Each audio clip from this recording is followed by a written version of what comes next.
What's happening, beautiful people? Uncle Joey here with his Jewish Cato for another fun-filled episode of the Church of What's Happening Now, new edition. What's happening, brother? I'm good, dude. Good to see you. Everything all right? You got a little sniffles today? Got sniffles. Got a little sicky poo again down in Philadelphia? Oh, that's because I was out all... Dude, it's the #1 food city in the country. And I was just out. It's like, I dare you to name one better city than Philadelphia, food-wise. Philadelphia has great food, but it's pointed in a certain direction. Yeah, the fat people. If I go, no. But you got to go something like when you go to Texas, like if I take you to Houston, and 1 minute you're eating good Chinese, and next minute you're eating good barbecue, and next minute you're eating good Italian. That's what I'm saying. When you go down there, you got a red pie. I mean, I love the food in Philly. Yeah. Don't get me wrong. I always eat when I'm down there. You do see that. Of course. And I live to go down there. I love the food at the stadiums, the basketball. I love it. Yeah. But I don't know. I mean, I can't eat that shit. But how every often can day. you eat barbecue? I could eat more Italian than I could eat barbecue. I could eat Mexican too. They got Mexican in Texas. Do they really? Oh, yeah, they do. You're right. I'm sorry. I'm talking about. I've had nothing but Dayquil for 3 days. Yeah, you made a mistake, okay? What mistake did I make? But Philly food is fucking great. Oh, it's the best. And I love the people. It was just a great weekend. This is my favorite city to go. Just go down there and say whatever the fuck I want. I know nobody's going to say a fucking word. If you have Americans at your show, they're going to leave insulted. But the good thing about Philly is they leave, people clap. Get the fuck out. You weren't one of us anyway.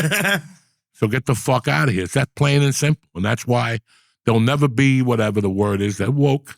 There'll never be that. It's always, it's like I told you. I took my daughter there and I didn't give a fuck because I'd rather her hear it from somebody else at that age than from me. And I told her, we're going into Philly. This is live.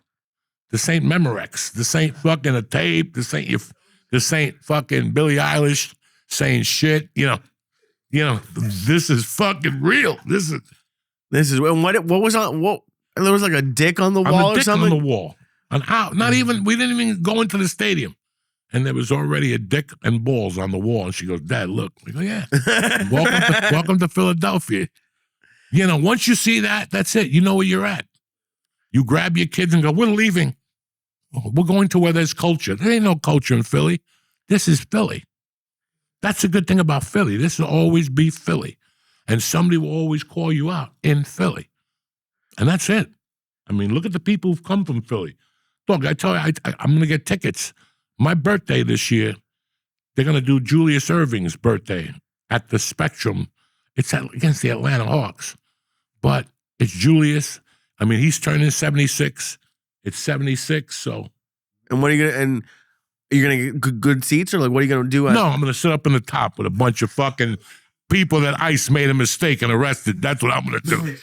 A bunch of Mexicans got arrested illegally. I'm going to try to get the best fucking seats. Are you going to get a Julius jersey or what are you going to do? Oh, yeah, I'm going to get a Julius jersey like an asshole. No. I'm going to go there and watch him, and that's one of my early fucking idols. He's one of the guys that kept, that's why I told George, I hope he don't die. Either him or me die before his birthday. Jesus. You know what I'm saying? That those tickets will be a waste of time. But we need to do a drinking game is how quickly you can bring up you dying every episode. Listen, cocksucker. Every fucking episode you're dying sooner and sooner. It's the obvious. So when I do die, you go, you know what? He knew he was dying. He's a good dude. And that you won't be crying out like a pussy at the funeral. I'm taking the pain from you little by little, cocksucker. You don't see what I'm doing. Not too many people are going to cry at my funeral, but you will. With a Diwali blanket, you'll be fucking crying. I'm going to your house and taking every last bit of weed you have at that house and selling it on eBay. There's no weed left, okay? It's going to be like Ralphie May's wife selling everything on eBay. I'll sell all your stuff on eBay. Fuck it. Halloween's in the air. Yeah. What are you dressing up as? I don't know. A fucking Christian? I have no idea what I'm dressing up as. What are you? I haven't dressed up in fucking years. Neither have I. It's not my agenda, but I dressed up yesterday. What did you dress up as? The big bad wolf. And you had a whole wolf costume? Yeah, but it was lame. My wife made it, so it was like a fucking gentleman wolf. I had to make some adjustments. I had to get fangs and put some blood around my mouth and fucking, she got me like 2 little cat ears. I'm like, what the fuck? I look like fucking John Candy in Spaceballs. Like, what the fuck is wrong with you? I had a little cape and she got me a bow tie. I don't want a bow tie. When you were eating fucking girls, you don't have a bow tie. You just digging in. They grab it to choke you, and you're eating that fucking wolfy wolf, whatever. So the what fuck do you have, like panties hanging out of your mouth? What do you want? Like what kind of wolf do you want? I put like half panties, and I put them in my collar. You know me, dog. Why did you dress up? You went like trick-or-treating already? No, who goes trick? I don't even, dog, that's burning too many calories. I don't trick-or-treat. I cross the street, I got a fucking Hershey, what is that? The peanut M&Ms that taste like dick? You don't like peanut M&Ms? Yeah, but the little ones taste different than the good ones they give you. I didn't know that. When you're chubby, you got to know these things. That's why when you tell me you go to CVS and buy those little bags, I get upset with you. Oh. Because today, do a sample. Go get a bag on sale. Okay. And go get a big fucking bag of fucking M&M peanuts. Oh, yeah. Eat 2 big M&M peanuts and then take the ones from those little miserable bags. Oh. Eat 2 of those and see what they taste like. They taste like a fingernail. I don't get those little mini ones. Yes, you do, because you go to CVS. I go the day after Halloween. Yeah, that used to be my favorite day. 80% off, and the fucking thing's really stale. They chemically make it to be stale the next day. Good, it tastes great. It's like this thing we went to last night, this Halloween costume. Every year, people enter the window. I didn't enter. Okay, I didn't even get up and dance. I had 1,500 milligrams of me. I wasn't going anywhere. I was just laughing by myself at the shit people put on, So why did you have a costume on if you weren't entering the contest? Because my daughter went. It was a family thing. Okay. So I wasn't even going to go. I was going to stay at Jimmy's and watch the fucking football game. Right. But I'm like, you know what, man? This is what you do. I don't want to do it, but this is what you got to do. Every once in a while, you got to be a fag and fucking, be That's what it takes to be a father every once in a while? Yeah, you got to fucking eat a bullet and dress up. And what did she dress up as? Go with your kids. She was something from some show.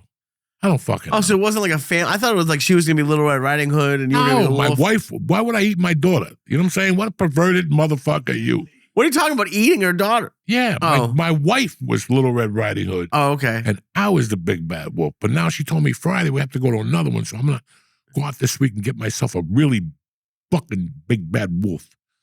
You going to be the same costume? You got to get something different. No, I'm going to upgrade this bitch. You got to be like Julius Erving. No, stupid. I'm going to work. The Wolfman she made me was below par. Okay. I'm coming out Friday with the fucking real Wolfman. Woo-woo! The beard. I'm going to get some new mushrooms. I'm trying to score a $10 bag of heroin. I want to fucking do a line of heroin and just start fucking foaming from the fucking mouth like that Mexican in Narcos. You know what I'm saying? You're like, are you going to be Julius Erving? Yeah. That's what I'm going to do. I'm going to be a white Julius Erving. What's dumber than a white Julius Erving? God forbid you put suntan or something, then I'm Joey Whiteface, and I'll never be able to crack a joke again because I hate black people. Because I took it back to Al Jolson. You know what I'm saying? I need this shit. Why would I want to be Julius Erving? Anybody who puts black makeup on, it's like fucking raping a girl right now. If you put black makeup on and take a picture, you're done. You won't even get a job anymore in this country. You won't even get a fucking job.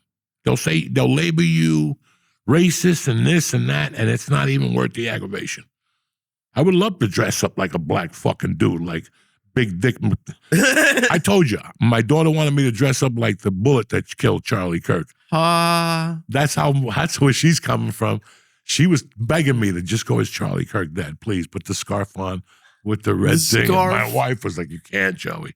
You can't. But that's what I really like. If somebody has an off Halloween, I'm showing up like Charlie. Big dick. That would be... Dog, listen, these people, in 1981, I was an abortion. I dressed up with fucking thermal underwear and I put a hanger around my neck. You know what I'm saying? What did they say to you then? You can't come into this party. And his uncle dressed up like garbage. That's the best costume. I think abortion might be garbage. They took a metal garbage can. Right. Cut the bottom off. Right. This was fucking fuck all these shows.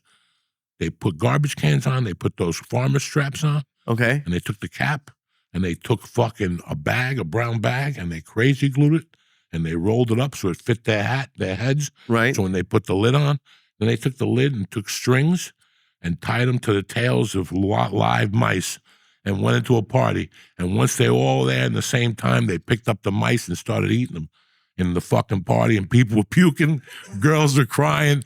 That's Halloween, motherfuckers. That doesn't seem like What happened to That's candy and fucking Who wants to go sit bobbing in the for movie? apples? Well, bobbing for apples. Eating raw. I'd rather eat bob for apples than raw fucking alive mice. You are as boring and as white. This is why America's going to get taken over by Chinese people any day now. Yeah, I want to bob for apples. I don't want to bob for apples, but I don't want to eat mice. You know bobs for apples, faggots in practice. That's how when they take you to faggotry school, how to suck dick, that's what you do. You bob for apples. It's like the SEALs, Navy SEALs. They make you go in the water and hold your breath. Same thing. When Eric was like 8, he went to fag school. At 8, they're already teaching him that? Yeah, Catholic school. That's what it's called, where they train you to be a faggot. No. these are lies, people, please. Anyway. Is Mercy going to go trick-or-treating this year? I don't fucking know. She's fucking 12. Why would you trick-or-treat? I don't know. I really. If I were you, I'd make her so you could get the candy. What? Fuck, I don't want that candy in my house. Come on. Why would you want that shit candy in your house? There is a bag of that shit upstairs year-round. And every once in a while, I'm not going to lie to you, I'll go in there and get a Kit Kat. That's it? 1,500 milligrams and you're eating one Kit Kat? That's it. That's it. And it's not even when I'm high, to be honest with you. It's like when I have a craving for chocolate or something like that. But if you're going to eat chocolate, there's good chocolate for you to eat. Like what? I don't know. You go to one of those fucking Whole Foods, and they give you You nice do not eat Whole Foods chocolate. The lady around the corner had some of the house, and it was very fucking good. Did they switch you at fucking the hospital? If I told you I was eating Whole Foods chocolate. Listen, you know what the good thing about me is? Not only do I have a good memory, but I remember how shit tastes. And unless you're a fucking moron, and I know Jimmy will vouch for this, and George. Well, I don't know about George. Is it me? And if we go online, it'll tell you that scientifically, your buds change as you get older. That's true. So yeah, like if I used to eat, like when I was a kid, I used to buy date nut bread. That shit ain't even around no more. Date nut? Date nut bread. It was made by Sara Lee, and I'd cut it and put cream cheese on that motherfucker and eat it. I think about that now, and I want to strangle myself because I don't even like that shit. Do you know what I'm saying? I understand that. I understand not going to Burger King every 2 meals. I understand not doing that shit. But I don't understand, like, honesty. When I open up a bag of my daughter's cereal, I told you guys immediately, that is not the cereal we ate as kids. No. None of it.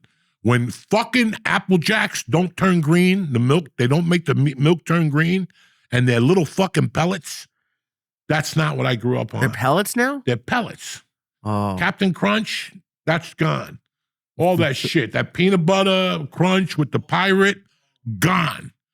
The cocoa mix, they don't make your milk turn, and the thing that is chocolate is probably killing rats in another country or something like that. You know what I'm saying? Right. I mean, this is the truth. You taste it. Dog, I remember I remember being a little kid, and I was addicted to Hershey bars. Anything that said chocolate on it, because of my little spick mind, I couldn't read English, and I thought it meant chocolate late. So how Cubans say chocolate, Mexicans at chocolate, I thought they were saying chocolate late. So at night, I'd eat chocolate when I was a kid. My mom would go, why are you bouncing off the wall at 11:30 at night? Because I'd eat the real thick fucking chocolate, that shit that they get you from the sweetened stuff. My mom would make it to make fucking hot cocoa or something like that. Well, go get chocolate today. Go get a piece of Hershey chocolate today. It don't taste like it. And I went to that Hersheyville in Pennsylvania, all right? And the Kisses tasted a little bit better. Okay. But look, get a Kiss now. Get a Kiss now. It's scientific chocolate. It's not fucking the chocolate we grew up on, guys. That shit's hard as fuck. No shit. Unless you leave it in your pocket for 12 hours. Then you go in there and it's half melted. You got a little fudge on your fingers, but you don't give a fuck. You haven't eaten all day. You know what I'm saying? You need some sugar in your system. Oh, I can't. That's what I would do when I was 300 plus. When Halloween time came around, I would get a bag every time. I would go to. I used to be honest with you, I would do open mics for like the last year of LA just so I could go to that 7-Eleven and get candy on the way home. And I would eat chocolate. That's that, like people talk about like hitting like rock bottom with like drugs and shit. Candy is my rock bottom. Because that's when Especially when you called me from Minneapolis and you said you fell asleep. You got so high. Oh, yeah. Doing a Twitch. You fell asleep on the chocolate and it melted all over his bed. Yeah. And he woke up covered in chocolate and fine. I'm like, wow. And then I ate it. I ate it when I woke up. And listen, man, I see where you're coming from because I could see you. Like, you were heavier then. Yeah. And at that point, you were a little down. You didn't know where to start. You were starting to walk a little bit. But, bro, when you're walking on ice, you might as well dance. When you're 400 pounds, it's like when somebody says, listen, you got double lung cancer. You got 8 months to live. Break out the cigarettes. Brother, break out the cigarette.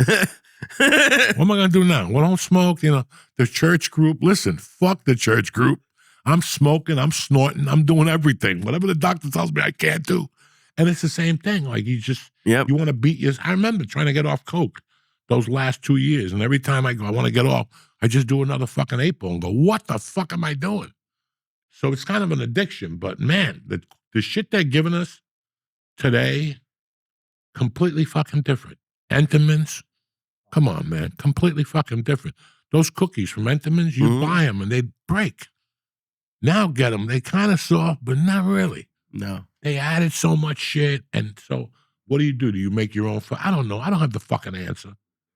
You're not supposed to eat it at all. But it's like, I honestly think they're trying to kill us because they just come out with shit all the time. Like Wendy's now has Frosties with like hot fudge in it and cookies in it. Like they come every time I go on a diet, I feel like they come out with shit that like I've been praying for as a fat guy. And they just come out with shit that no one ever needs to eat. Oh, those Reese's Oreos are delicious. You haven't tried them? I should bring them in. No, don't even bring them in. Why would you have those pellets of death? I'll tell you what changed. Oh, my God. And don't tell me nothing. None of you motherfucker tell me wrong. Because I grew up in a fucking movie theater. Raisinets. By Raisinette. Don't ain't raisins in there no more. They ain't fucking raisins. They still make those? I don't even know. I don't have movie theaters no more. Raisinette. Yeah, they don't have that shit no more. Popcorn, that's in, oh my God. Oh. What did you do? Friday fucking night, my wife goes to Philly. Friday night, listen, I got to tell you guys something. I read something that people who eat alone, go to the movies alone, are very resilient. I don't know what they're talking about. I love hanging out. Like I was watching that Mafia show. I was telling Nick I was watching that Joey Merlino show on Netflix. Okay. And Merlino's out with 14 fucking guys every time. In 1980, it was him with, I was telling Jim, him and 16 fucking guys. When I was fucking 18, 25, I had 10 guys with me everywhere. You got to tell people, don't call Lee because we have too many people to go to that Chinese restaurant. We'll fuck them up. Lee comes, we'll never get invited again. Like, not because we didn't love you, because we already rolling deep. Right. And today at 62, I can't find one fucking guy in my neighborhood to go to Bourbon Street and look at some Russian fucking snatch. You know what I'm saying? Well, maybe if you invited them to a movie. No. So I'm at home. They're in Philadelphia. I love going out by myself. Oh, it's the best. I bumped into like 8 things that night. I bumped into a woman who was saying stuff to me outside while she was smoking a cigarette. And I was like predicting the words for her. And every time I go, oh, and this would happen next. And she's like, how'd you know? You really know me. I just was talking to her. As I was walking out, she goes, you're from a TV show. I go, no, I'm not. I'm from fucking comedian. I'm a dirty comedian. She goes, no, I saw you the other night on some TV. No. And we just started talking. She was another old broad. Oh, my God. This woman went from talking about Marlboro to talking about sex. And I'm like, what are you talking about? And she's like, yeah, I love when some guy pounds my hair or something. I'm like, what the fuck? Were you at the strip club or just at a restaurant? I was at a restaurant, an Italian family fucking restaurant. I was walking to my car. It was hysterical. No one ever says this shit to me, Joey. I go out by myself all the time. I'm fucking high as a kite now. I got 1,500 milligrams in me. I'm rolling deep. I'm smoking 45% gunpowder. 45? Yeah, they have this new gunpowder weed. It's mixed with the weed. Oh. You take 3 hits of that, you're fucked up. I had that in me. I was fucked up. And I go home, and the girl's like 45 minutes away. Like, went on way home from the concert. I'm sitting there watching something. I'm like, man, I go for some popcorn, right? So I go upstairs and I see Jiffy Pop. Like the kind you put on the Pop, right? Yeah. And I'm like, oh shit, I haven't done a Jiffy Pop in 50 fucking years. That's a long time, So I read, I had to go get my glasses and read it, take the top off, and then you read the back of the top, and it tells you put it over the thing on medium and keep moving it fast, and it swirls. The thing swirls. So I'm fucking high as a kite, and all of a sudden I'm like, listen, I know I got problems, but I know I can make popcorn without a hitch, especially in these things. And I'm pop, and it's starting to pop, and all of a sudden it's like the Little Rascals cake. Like it started going pweep-wah, not even the noises, but the one side just popped, and popcorn started going and hitting the wall. And I'm like, and all of a sudden the other side is hitting me now. Pop, pop, pop, pop, it's hot popcorn. And I'm trying to shut the thing. I'm turning it around. I'm like, and popcorn's everywhere. You're still trying to cook it? Huh? You're still trying to cook it? Yeah, because it's popping. It's $8 for a fucking thing. I'm getting something out of it. Half of it's hitting the wall. The other half is hitting the fire, and now the popcorn's on fire. Oh my God. I'm like, what the fuck? But the paper towel is on fire off the fucking Jiffy Pop. And I'm such a fucking gavone. I am such a pig because, listen. You're eating it? Oh yeah, whatever was left, I just put it in the thing. I put butter in it like a Puerto Rican, heavy on the pepper. I mixed it all up. And, bro, everything I bit into was one of those like, I had 9 teeth when I started. You know what I'm saying? Now I'm down to 8 fucking teeth. Meanwhile, Terry walks into this kitchen and there's 8. No, I didn't even say nothing. I just went back downstairs and sat there on the thing. And she came in and she goes, I smell something. So something burning? I go, you're not going to want to know. And she goes, what'd you do? I go, I tried to make popcorn. She goes, the microwave? No, what microwave? I didn't see the microwave. I only saw Jiffy Pop. She's like, I already know what happened. She went upstairs. She's like, Joe Diaz, what the fuck? And I go, dog, it started popping from the side. It didn't even unswirl. It just started popping. Trust me. What happened to the microwave? Why didn't you just do a microwave popcorn? Because I didn't see the fucking microwave popcorn. Oh. I only saw it was in front of me, which was fucking Jiffy Pop. And I'd see, whatever. What's the name of it? Not Jiffy Pop. I think you're right. Yeah, whatever. I only saw the fucking Jiffy Pop, and I had seen it days earlier trying to get oatmeal or something like that. And I remembered there's Jiffy Pop in there. Like, I made the fucking, the correlation. Dude, that's like, on 1,500 milligrams, I'm surprised you didn't burn the house down trying to make Jiffy Pop. And then you kept cooking it as it was exploding over your kitchen. Listen, at my age, if the house burns down, if you know anything about me, dog, I'll probably just go outside and lay down on the lawn. And lay down? Yeah, what do you want me to do? Yell and scream and get turn the popcorn off. At this age, what do you want me to do? You want me to make a big deal? It's insured. Somebody got... I don't think it's insured when you burn it down making popcorn. No, because I'm suing Jiffy Pop because they gave me defective fucking Jiffy. Dude, can you imagine if I told you I made Jiffy Pop? You'd go off for 45 minutes about me making popcorn. Yeah, but you're a fag because you put hot fudge on it or something like that. Ooh. That's why. Yeah, I'm a genius. That does sound good. Hot fudge on some popcorn? What the fuck you think? Listen, every time I come up here on Monday, I say to myself, I'm going to come up here a little early and I'm going to stop at Krause's. What's that? The fucking my place with the chubby chicks. The strawberries? Oh, okay. And get strawberries and get the boxes of chocolate. I just know that I can't stop. No. I'll get boxes from my neighbors. If I go by the house, then I'm home, then I get in that box. You know what I'm saying? Like, I'm one of those guys. I ain't giving you shit. Now I came by where you weren't home. But let's talk about prebiotics. We got a guest. Let's do it. And let's make this party happen. We'll be right back. We're going to talk to you about Bioma, the best. What's happening, beautiful people? Uncle Joe here. The last place you want to find something scary is in the toilet. Keep everything tip-top in the bathroom with Bioma. Bioma's blend of prebiotics, probiotics, and postbiotics helps restore a healthy microbiome. You're going to want to give Bioma a try and get things sorted out down there. Listen, me, I pop 2 of those things. I'm tip-top magoo. You understand me? Everything is rocking, smooth, smoke comes out. Forget about it. Stop waiting for your stomach to get better on its own. Get Bioma and get it together. It's not just about smooth, regular digestion. Your gut can mess with your hormone levels, energy, weight management, and even lifespan. Take 15% off your Bioma order to get started. Just click in the link in our show notes and press in code Joey, Joey. Bioma will get you tip-top magoo in time for the holidays before you start stuffing your face. Balance yourself out and take care of yourself. You want to be healthy through the holidays. Trust me, you don't want to end up like Uncle Joey in the hospital for 5 days. So go to Bioma. Again, that's code Joey for 15% off your order when you click in the link in our show notes. Happy Halloween. Kick this motherfucking muley.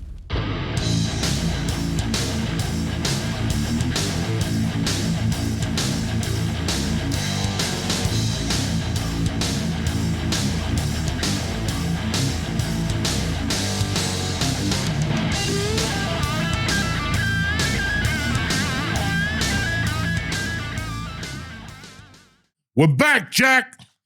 Tonight we have my neighbor, fucking Jimmy Florentine. You might know him from Sirius, the hard rock metal show, the metal show with Fucko and Fucky. My man Don Jameson, Eddie Trunk. What's going on, Jimmy? It's good to see you guys, man. It's great to be back up in living up here, the memories. I haven't been up here in a while. North Bergen, Cliffside Park area. Lived around here, caused some major damage in this area. Been to the police station, Cliffside Park Police Station a bunch of times. Fucking good times up here. Young comedy, huh? Yeah. You were a young comic living up here. Yeah. Going back and forth into the city. Rent was manageable back then. $800 for a 2-bedroom. It was me, my girlfriend, and Jim Norton lived together. So we split $800 3 ways. Right here in Cliffside Park. It was beautiful. That is fucking crazy. You see what it looks like now?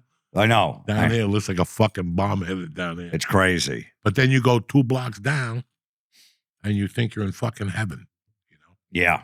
It's fucking crazy. When you go to Edgewater and Weehawken and seeing how much that area has grown, it's unbelievable. There was nothing down there. There was like the Pathmark and then a the gas Outback station. Steakhouse, and that was it. There was and it was closed on Sundays because of the Blue Loft shit.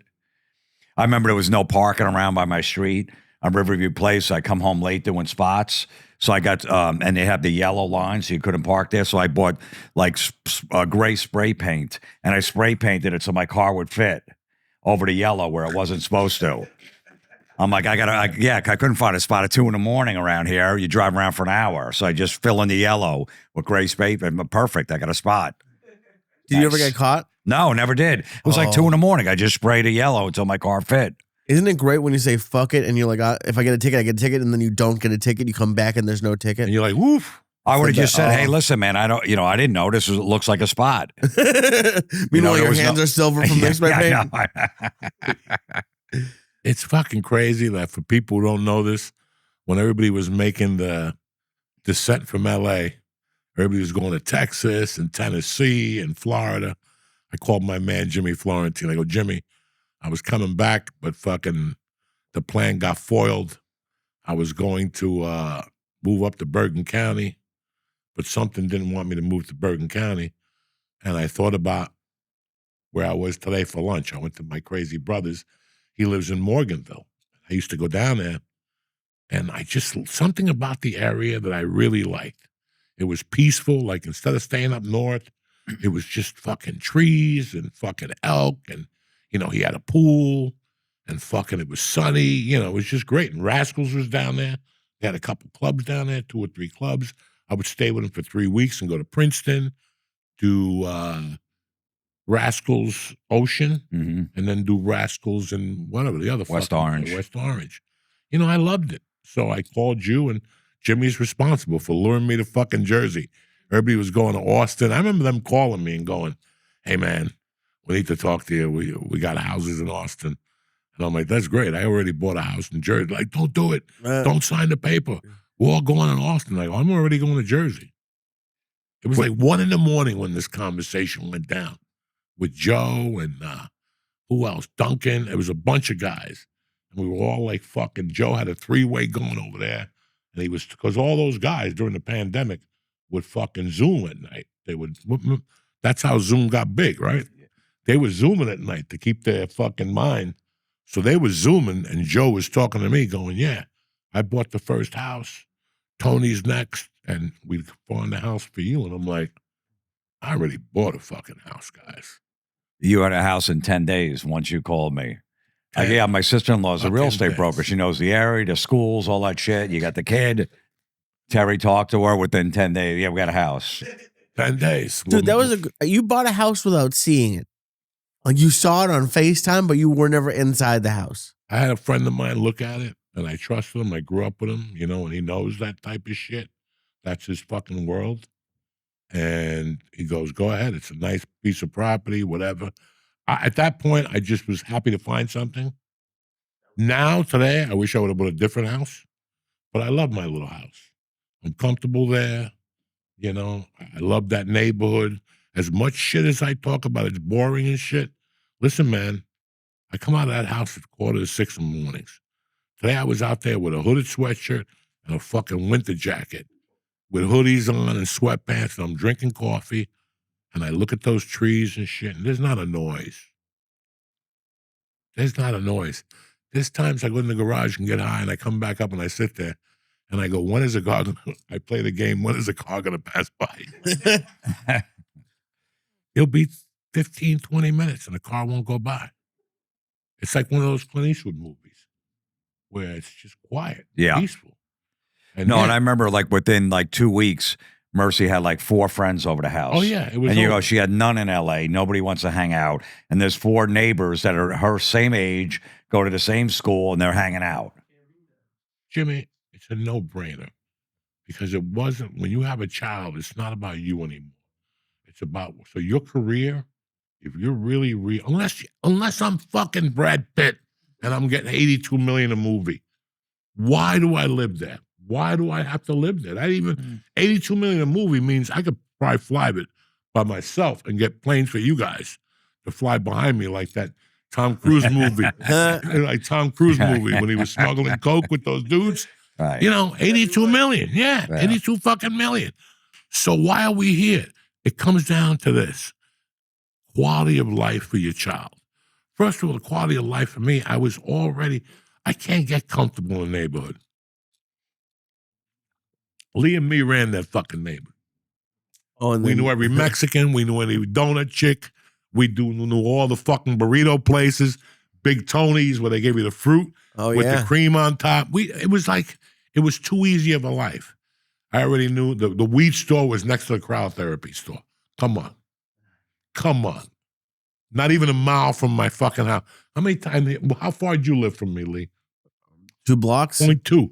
I would show up at Lee's and start beeping a horn. I'll be right down. And he'd come down. I'd give him one of those 200 milligram fucking tubes.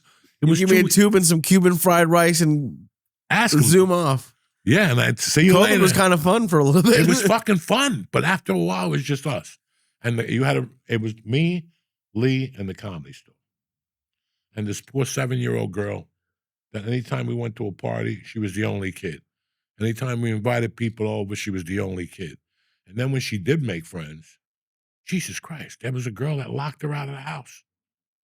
There was another girl we went over that we went to a house and the kids started fucking crying. Because it was fucking unreal. All these kids are fucking defective. Because they all lived in an area, guys, where it's people spinning their wheels. That Studio City is a beautiful area, and I miss it. But it's an area where it's a bunch of guys, 40 to 50. They're spinning their wheels. They're going from show to show or just stroking themselves. I'm writing a script about come on. Yeah. That's 4 years before you see a check. You're living on a credit card and your kids are defective because you're putting them in school. You're putting them in events that benefit you. Do you know that if we take our kid there, the writer from Mad TV goes there, we could slip them a script. That's how people think. They start using their children as pawn. And I saw it. I fucking saw it, man. And I'm like, I don't want to raise her here. I got to raise her somewhere where it's nitty gritty. I'd like to bring her back up north here, but this is a 2-bit nitty gritty right now. Let me take her down there, show her where white people live, how they control themselves. when she's like 13, you take them to Newark and you drop them off and, and pick them up in an hour. You know what I'm saying? I just remember when you moved there within like 3 weeks because you were taking Mercy to the parks. And he goes, I'm fucking suing L.A. I had to bring my gun to the park. Look at these beautiful parks here. He said, every one of them, the shittiest park is 100 times better than anything in L.A. He goes, and what the fuck was I paying for all these years? Dogs, taxes, not taxes, litter. I realized I was living in Studio City, California, which is supposed to be, there was paper everywhere. On the floor, in front of my fucking thing. Hollywood's fucking filthy. Hollywood Boulevard is filthy. You know, and it was, listen, guys, it wasn't that. It served its purpose. I had a child now. I had to think outside the box a little bit. And, dog, the kid she would have never played softball. I have a friend, a dear friend, been on the church 1,000 times. I talk to him every week. And we'll talk on a Saturday. And he'll go, what's that noise? And I'm like, that's the parents at the softball game. He goes, dog, I'm at my son's baseball game. The parents sit apart, and they all have things in their ears. You know, nobody talks. Why do you sign your kid up for baseball? Why don't you? It's a community thing. You know what I'm saying? That's what I have now. And yeah, my wife and daughter went to a fucking football game on Sunday, the 12U. You know, like we're hillbillies, like, Yeah. you know what I'm saying? Like on a Sunday, where you going? The county game. You know, what are you, crazy? I'm eating strawberry shortcake. I go to church. I go home. I want to eat some ass. No, we're part of the community now. But that's what kids need to grow up in. You're turning into a Jersey. Like, she talks shit to me constantly. You have to. Constantly. That, you know, that was always my biggest fear, moving back to the suburbs. I lived up here, North Bergen, you know, area and stuff. Worked, you know, right in the city here. And then when I got married and had a kid, I got to go back to the suburbs and make sure this kid has a lawn and friends and all the shit. And then I was like, man, I'm going to have to hang out with these parents. Oh, it's going to be awful. It's the greatest thing. Joe, you were over my house yesterday. Like 3 of the parents were there, all these dads. They're awesome. And I was torturing that dude, telling cocaine stories. Oh, yeah. He was loving it. Yeah. He was loving it. Yeah. Talking about pussy and this. Yeah. You don't think, because like I understand about LA, but if I'm being honest, if I ever have a kid, I want to raise them. I grew up in the suburbs, and it is a great life. I'm not saying anything bad about it, but I always wanted to live in the city. I as a kid, there's just so much available to you. Did you ever think about raising him in the city? No. It's great until you're walking your kid in the park and a rat bites him in the ankle. I guess, yeah, but okay? There's no air. It's good to show your kid that you're here till about 6 or 7, and then you'll think to yourself too, this ain't no way to live with a kid. It's a nice dream. It's like LA. It's a nice dream for you to be part of a community, but you're just a part of people that they don't have a fucking life. They all do the same thing. It's just to be cool. It's just to be, and I'm not saying that's New York City. right. But yeah, listen, I grew up in the city till I was 10. Look at me. I came out okay. Yeah. Okay. But I lived in the Right. city. Right. You know, and I went up to Harlem on the weekends and I did kinky shit. And then when I was 10, I moved to North Bergen, New Jersey, which is like being in the city in those days. Right. I You can were see a that. hop, skip, and a jump. And that's what I'm trying to say. At one point, the kid's got to go to high school. And the kid's got, you're spending $82,000 a month to live like a fucking Dumbarich. To be who? Right. And his kid wants to hang out with somebody. He's got to take a subway down the 3rd Street to go hang out. And then you're going to hang out. While they hang out, you're going to take the subway back, then go pick her back up. You know, that's a nightmare. You live in the suburbs. They just get dropped off. They're hanging in your basement. They're all sleeping over. It's about the kids. You can hang in the city. Most people hang in New York when they have a baby to like 3 or 4. Right. And then when it comes to kindergarten or 1st grade, they move outside the city. Once they see a stabbing on the subway, Yeah. or somebody gets shot at the bodega. We love the bodega in the neighborhood. They have coffee. That's good. You keep buying that shit. And one day you do the fucking math. And you cannot be that stupid. You know, when you're a publisher, like John Lennon, you know, when you're a fucking music publisher, like if you write your music and perform it and own it, that's paper. And one day you go, you know what? What are these people getting for their catalogs now? Hundreds of millions? 250, 300 million to sell 70% of it. All right, you get that. You pay your taxes. That's it. You look at that and you go, how long do I have on the planet Earth? What am I going to do with that money? Okay, I got kids. Over the years, I put them away. You know, I put away money. This is just choosing how I die type money. Guess what, Lee? Guess what, motherfucker? What? I'm moving to Manhattan. Oh, yeah. Do you understand me? With that 200 million, because it doesn't matter. My kid's 8. My wife's happy. I got a mistress. I got an 18-year-old chick that plays the bongos in Thailand. You know what I'm saying? I send her checks every month. You know, it doesn't matter. But to really be, it's weird when you look at value. Okay. Especially in today's world. And the most important word that I never read was to about 10 years ago. I don't want to sound like other people. Was the word quality of life.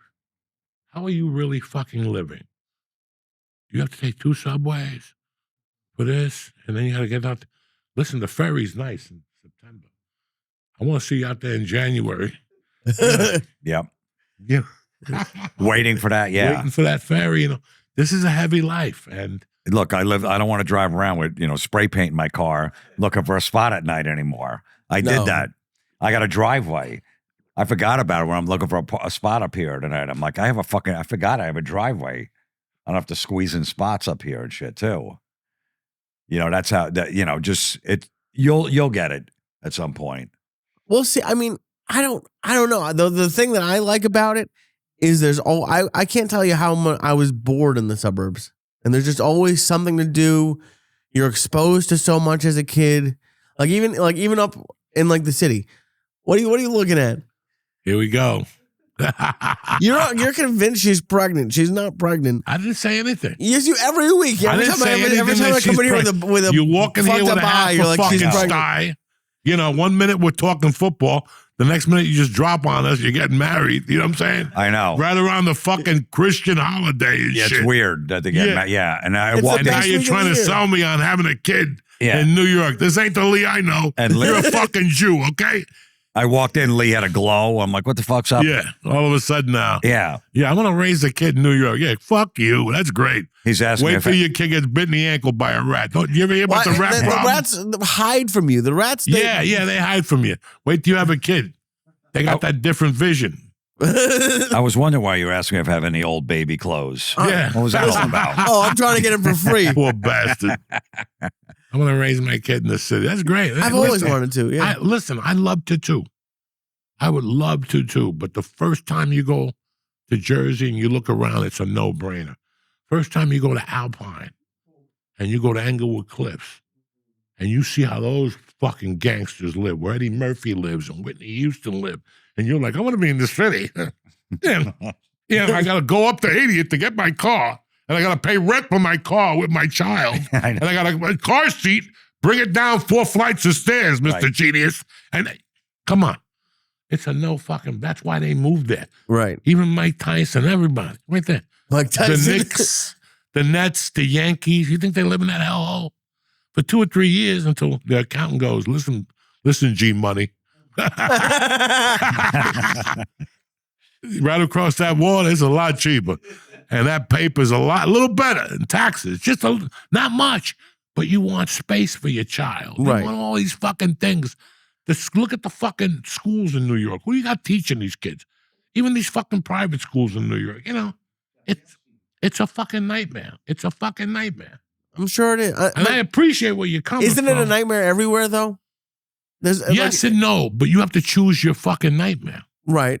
That's where you come in and go, I'm going to die slowly, but I'm going to choose my fucking poison here. And if my poison's going to be, listen, I have a friend that lives in Atlantic City and drives to this city 5 days a week. That's 2.5 hours. At what point, one way or 2 ways? One way. Do the fucking math. At one point, am I driving and I just take the gun and just shoot myself right at the fucking, where it says easy toll, right there. Boom! Come on, man. Yeah, fuck that. I love to rock and roll. Come on. I got rock and roll in my blood. But I'm also an old, hey, how you doing? I'm also an old fucking man. And I know my timing. And I don't have that hour. Just my back goes kaput. I could throw, yesterday I was throwing kettlebells. Just yesterday I was doing deadlifts.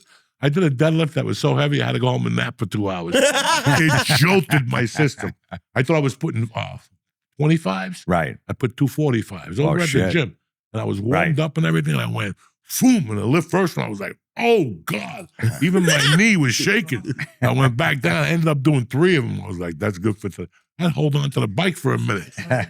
You did 3 of them and walked right to the car? No. I did 3, and then I went home and did some shit to get my breath back. And then I jumped on the light kettlebell. I did 15 of those, and I was like, that's good. I've been out of the hospital a week. What am I, Hercules? All of a sudden, I had a milkshake or 2 with with creatine in it. Who am I? You know what I'm saying? Right. I got to build it up. I have a heart attack. Fucking craziness. I don't know what the fuck I want. Like, that's the thing, is like, Just get married. I'm working on it. He's one of these fucking Jews that'll drive you crazy. He's going to shoot himself one day. You think? You give him a good What are you edible, talking about? he'll shoot himself. Because his mind will go, if I give him the same edible that Mercy ate, he'll go with 100 ways like that. Because he's already thinking about all this shit. And all he's got to think about is being funny. That's it. He's getting married. She's in charge of all that. You got to fit into the tuxedo and show up. That's going to be another one. I hope she's not going for a fitting next week, because that's not going to be bueno by the time you get to that thing. No, that's why I've been good. Yeah, I've been good. I've been good. I have. I saw that before. He just had 3 hot dogs. Yeah. And 3 one hot hot dog, dogs. I know, goddammit. yeah, it's good. Don't rat me out. 1 hot dog. I did have 3 pieces of Please, bread I was trying to get one. I can't wait to Fucking see in ate that 'em. tuxedo. with a button. Oh, with the fucking button holding on, with a Diwali on one side.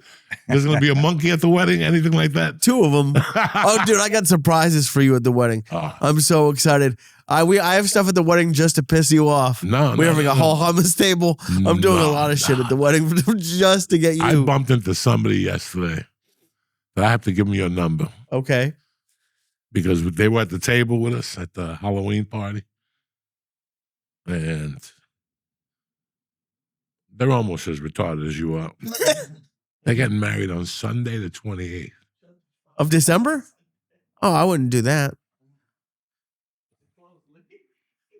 When's your First day? of all, Saturday is a good day, and you know that's the best week of the goddamn. I know it's close to. When have I ever asked you for Saturday a the gift? 27th? Yeah. Is bowl games. Right. What bowl? When do you watch a bowl? I've known you for 15 years. You not watch one single bowl Listen, game. If you're getting married on that day, I'm watching every one of those. But, People we're keep renting a asking, TV. "Oh, I'm going to have a TV You think there." you got surprises for me?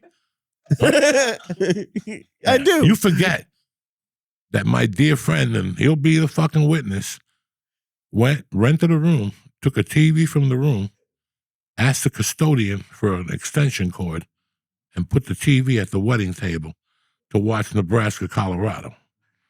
Okay? At the divorce, my wife brought it up. His animal ruined our wedding. He put a TV at the wedding table and he bet Nebraska.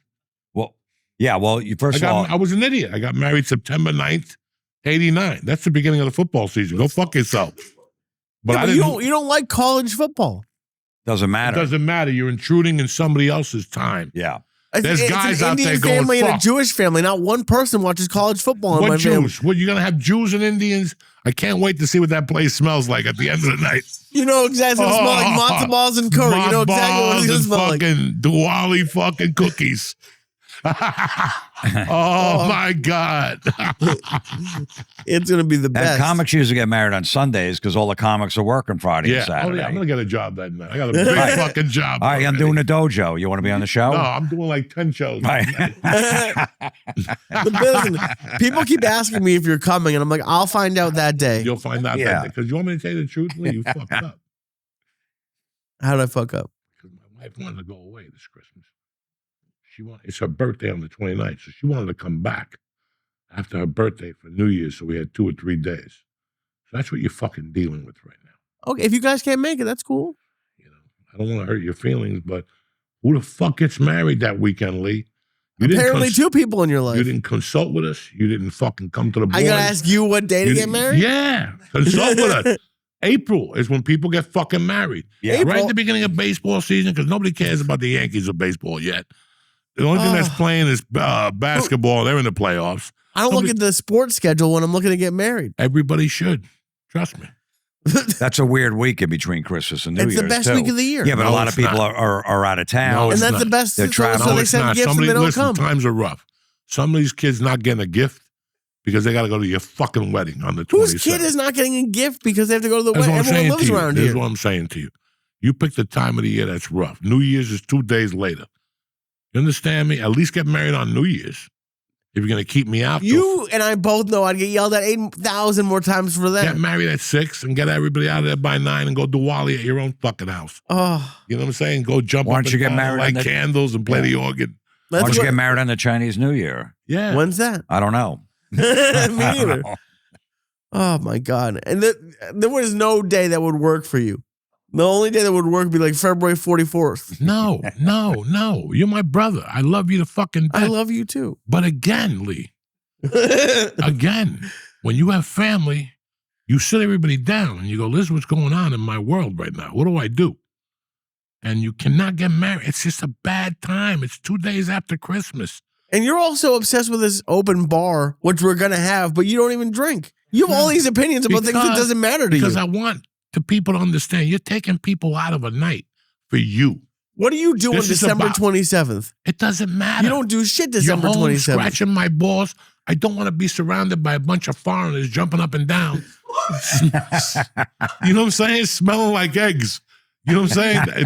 If I could be blunt with you, I know the things I want to do, and that ain't on my list. We all have a bucket list. I'm 62 years old, Lee. I've seen it all.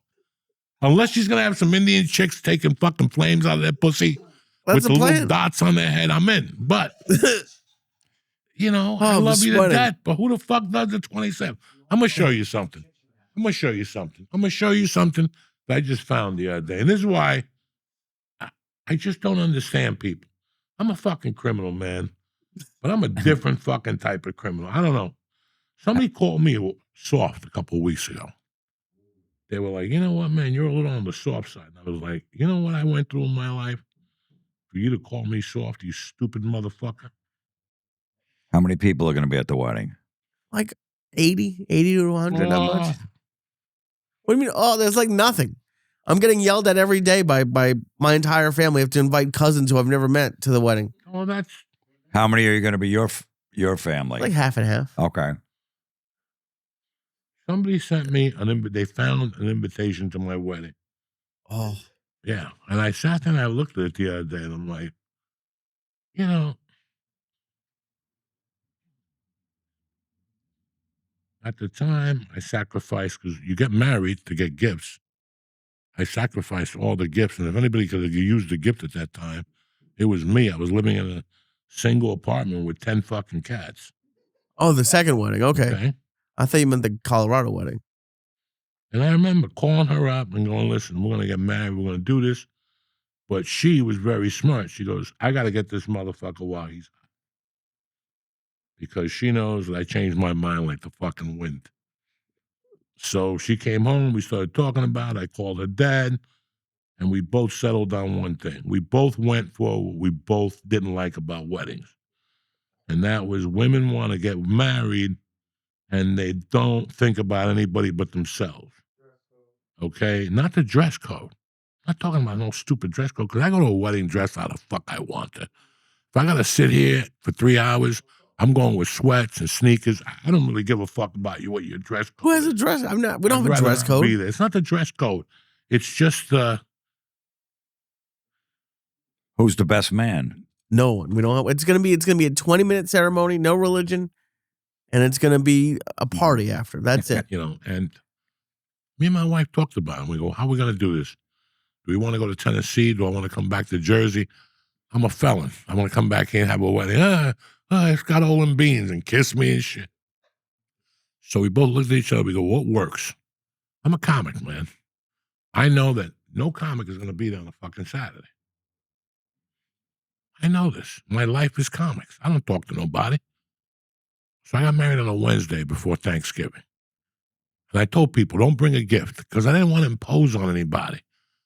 When I invite you to a wedding, it's 3 hours out of your night, and I'm imposing on you. And I'm not saying you. This is how I feel about all these fucking things. It's been years. At least I'm not having a vegan wedding like Listen, Felipe. I'm not talking about you, brother. I get it. I'm talking about anybody in general because it went from us going to Woodbridge. Remember when you 80s, 90s, you went to Woodbridge? Yeah. How many times you go to Woodbridge? What's the name? El Sol? What's the name of that fucking joint that has 20 weddings at once and fucking what? Yeah. The Siesta. Yeah. That's where you went. Everybody went there. And I can live with that on a Saturday, Friday night. They had a bachelor party. You snorted coke. You rolled in there, fucked up. Everybody knew the rules. At every wedding you went in those days, parents were crying.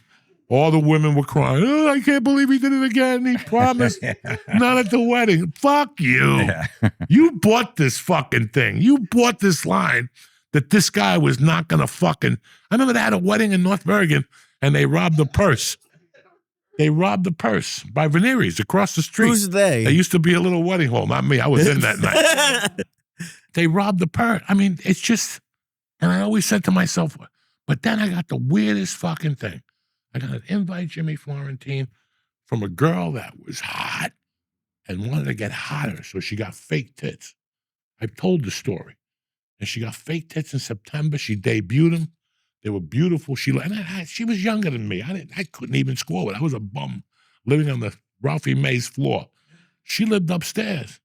By this time, I had met Terry. I moved in with Terry, and one night she gives me an invite in the mail. Somebody called me. They go, Lori wants your address. And I looked at this, and as much as I love Lori, I had to say something to her. Her wedding was December, New Year's Day, but she wanted you to fly to Mexico on December 26th. I was fucking so insulted. I'm like, and you had to stay till the 4th. I didn't tell you that yet? So 9 days or something? For you to, that's not fair to me. No. The 26th, I don't know about you, but on the 26th, 90% of people in this country are going to have bunny rabbit ears. Think about it. We're going to have not me, but there's a lot of Americans that are going to have bunny rabbit ears. Right. A lot of Americans right now are working hand to mouth. I'm not saying you, Lee. I get it. But I'm talking about this shit that you have to think about this. You know, I don't know. I don't fucking know. I really want to go to your wedding. You're my brother. I really want to go to your wedding. But like I said, my wife wanted to get the fuck out of here this year and not go to Tennessee. I don't want to put up with that shit again with the organs. Somewhere, no Hawaii. Somewhere close. You don't want to get lost during the holidays either. I don't want to be that asshole at the plane. We're here for 3 days. There's a snowstorm. If you can't make it, you it's gotta cool. be back here by the 26th or the 27th. I was gonna say, there's no way you're gonna be at the airports around every year. We never left LA during Christmas specifically because I'm not going to the goddamn airport But during I got Christmas a fucking getting caught. child. Okay. And she wants to get the fuck Where out else of do here. you want to be in around Christmas time than New York? Miami Beach With Jews? with Cubans. Okay. And I'll tell you what, just so you motherfuckers know, because if you don't know, now you know. Ready? JSX now flies out of New York City. And they fly direct to Miami. Boom, for $380 fucking dollars or something like that. So if you're stuck, you don't have to go to Newark no more. It's a little airport in New York City. Look it up on your website. They just started fucking doing it. Nice. No, you don't have to go to the city, motherfucker. Wow. NYC. They're flying direct. Only like 2 or 3 fucking places. But that's where they're starting. They got a lease there till next June or something like that. I'm praying that they go to Tennessee, so I go to Tennessee with them. You know what I'm saying? JSX, that's how white people travel. All right? And it don't cost you an arm and a fucking leg. You pull up with your car, they sense you go on the fucking thing. It's only 34 people on the plane. And the planes are halfway. They're halfway fucking full. 3 times I've flown them. Everybody flies from Vegas to fucking California, Burbank. That shit Southwest, that's ice people. You know? It's in New York. Maybe that was the place where Epstein's plane was going out, going down to Palm Beach. Because I was going out of New York. I don't even think that was going out of Teterboro. I don't know what the fuck is doing. I don't know about that world. I know. Nor do I want to know. That doesn't involve me. Dude, to be honest, I was surprised that you were even considering coming. Joey always goes away between Christmas and New Year's. No, Never always- once. no. Never once has he gone away. it's in Jersey, right? You have, right? Didn't you go to Tennessee a I couple went to times? Tennessee one time, but I came home the next day. Right, yeah. Exactly. That's why. That's like I'm doing it right in the city. It's going to be super easy. There's tons of parking Don't nearby. tell what people. I'm not. I'm You're not. gonna get mugged before. A That's lot- the What I need is busiest for you to week. get mugged with a tuxedo. all in one. Finally, you get beat up with a tuxedo. All in one Now, place. listen, if you call me and say you got beat up with a tuxedo Oh, on that'd the be night of It's your going to wedding, be you. I would be so fucking happy. Oh, thank you so much. I my appreciate God, that. I would be fucking. I'd be blowing. This wedding is candles. going to be so easy. It's all in one place. It's gonna be It's easy. nothing but good food. Look at There are a couple things to piss you off, which is going to just like, even if you're not there, just Well, there's a lot know. of foreigners, so I understand. the week between Christmas. Oh, shoes are mandatory. No. Yeah. We have sandals for you at the door. No. Covered shoes. Covered shoes. No open feet. Lee. You're killing me. The week between Christmas and New Year's is like the busiest week in New York City. You try to go in New York on those days, if you're driving, hour wait at each tunnel. Everybody's coming to New York. It's all tourists between that week. The city is packed. I'll take an Uber over to his wedding. I'll take an Uber to the. I'll drive up to Edgewater, Weehawken, take the ferry over. Yeah. I'll be out there with those penguins out there freezing, and that's what I'll do. I'll shoot right over. I'll go over, take like a gentleman. I'll sit on the fucking thing, and once I land in New York City, I take an Uber straight to your little fucking entourage party over there. Oh, I can't. I'm gonna talk to the in-laws and have them do all of the Indian stuff. We're gonna put like henna on your arms. Listen to me. That's when I walk out and I tip the waiter and I go, good night. And you know me, dog. I ain't much into saying goodbyes. Oh, You'll be sitting in the middle of Diwali national anthem, and I'll be in my, Diwali's over. Diwali's right whatever the now. fuck, I don't know. And I'll First be of all, Saul Mubarak told my Indian people. Listen, Samarka. I'll be in an Uber on the way back to the ferry. I showed up. I did my job. Listen, There you go. leave the envelope, and that's all that That's matters. it. What envelope? It's December 27th. I'm showing up tapped. I got bunny rabbit ears. You know what I'm saying? No, we got No security envelope. at the door making sure you got a good You're gonna envelope. have fucking curry and shit, goat. There might even be live animals there, like Oh, coming of to course. America. Get the fuck out of here. We're gonna kill an animal right at roast it right on the street. It's gonna be great. It was just, I don't know. It was just. Listen, man, I lived in the suburbs in LA, and those weren't suburbs. They were just make believe houses with people with fucking dreams with the wrong intentions. You know what I'm saying? Yeah. That's why they're lost. They got dreams, but they got the wrong fucking intentions. They're trying to do it to hang out with Billy Idol and jump up and down with people at premieres and shit like that. I just wanted to not be a felon, make money, and get the fuck out of there, you know? And I like it here. I really do. It took me a little time to adjust. I went through some anxiety. I went through some mental issues.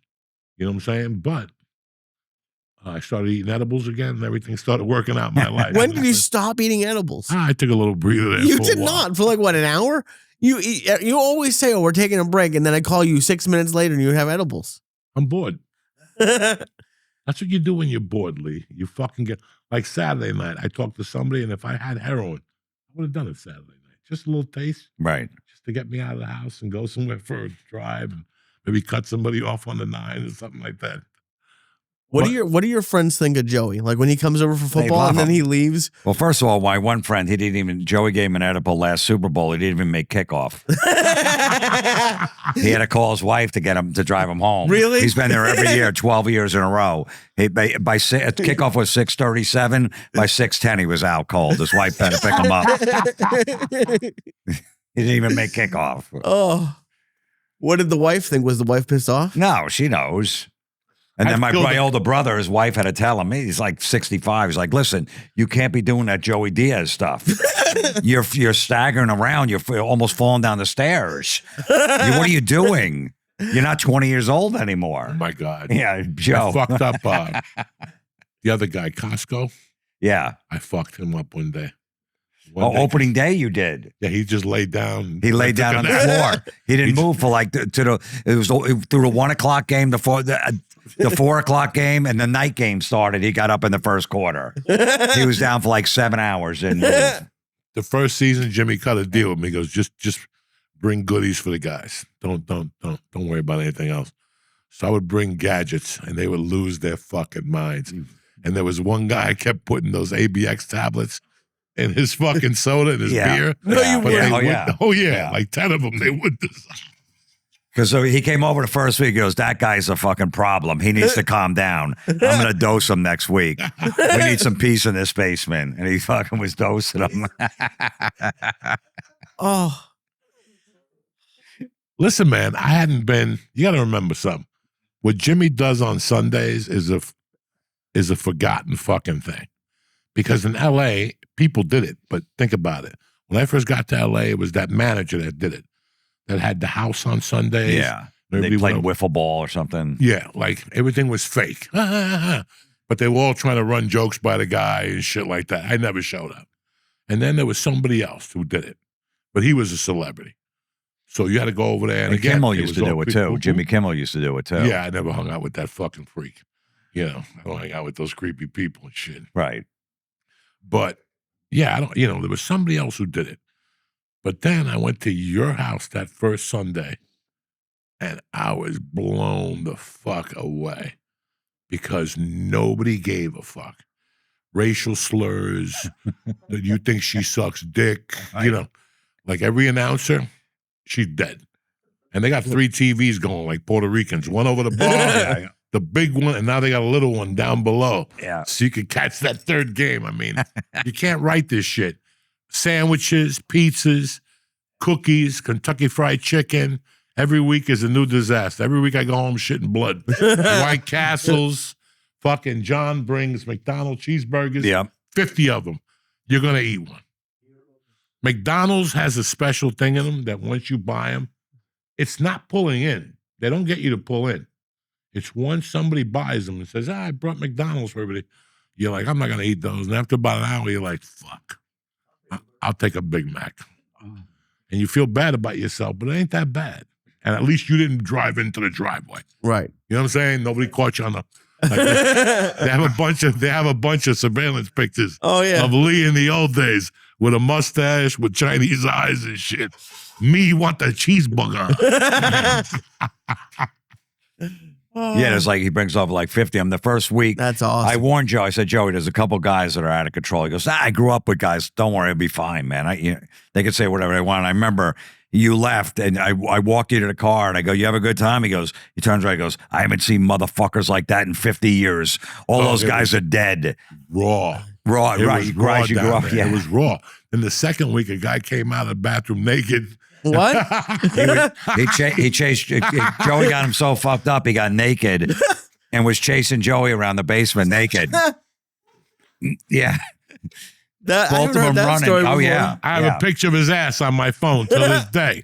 I love him. He's Jewish. He's fucking a trip. You met him. Oh, Yeah. Oh, there was that guy? Yeah, it was that guy. Yeah. Crazy Oh, my motherfucker. God. And then I remember you said you called Rogan like a few weeks after you're here. He goes, I was just in Jimmy Florentine's basement. A 56-year-old man just chased me around the basement naked. This is where I need to be, Joe. I'm around my people.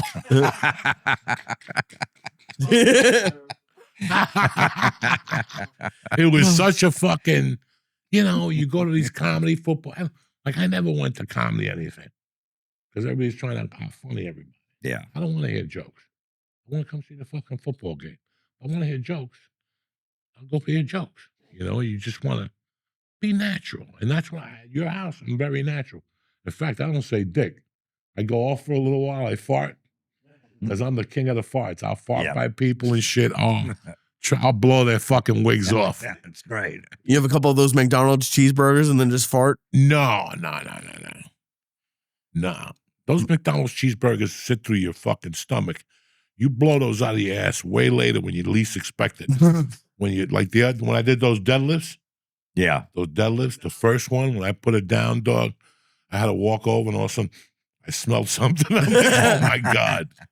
whatever was in my stomach for 2 weeks is starting to come out right now. 2 Oh. weeks. And 2 then I weeks? started doing fucking on the pull. You know how they have the bar Yeah. that you push up, the symmetric bar? I started doing sets of 10.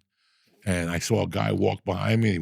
He started looking around, one of those Sunday guys with the thick mustache and the glasses. Right. I could smell it. It was pure shit. It was pure shit. I had about 6 minutes left in the workout. I did those kettlebell swings, a couple yoga fucking stretches, and I got in that car and I zoomed home because it came out in one chunk. You understand me? I didn't have to wipe it. It just came out like a fucking dragon. And with that, DraftKings wants to talk to you about the NBA season. Let's take a bump here. We'll be right back. All right, Uncle Joey here. Listen, I'm excited. The NBA season tips off, and so does DraftKings' newest fantasy game. It's called DraftKings Pick Six. Is the easiest way to play for big wins, with every possession giving you a shot at real money, a.k.a. Do-Re-Mi. This is how you play. Just pick more or less on 2 or more stats. You with me? More or less on 2 or more stats, and unlock the upside every game brings. Pick Six is now available in Texas, California, Missouri, and beyond.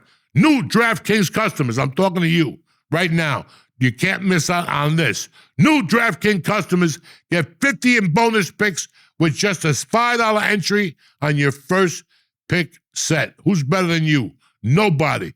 Don't have to watch basketball. Just cash in.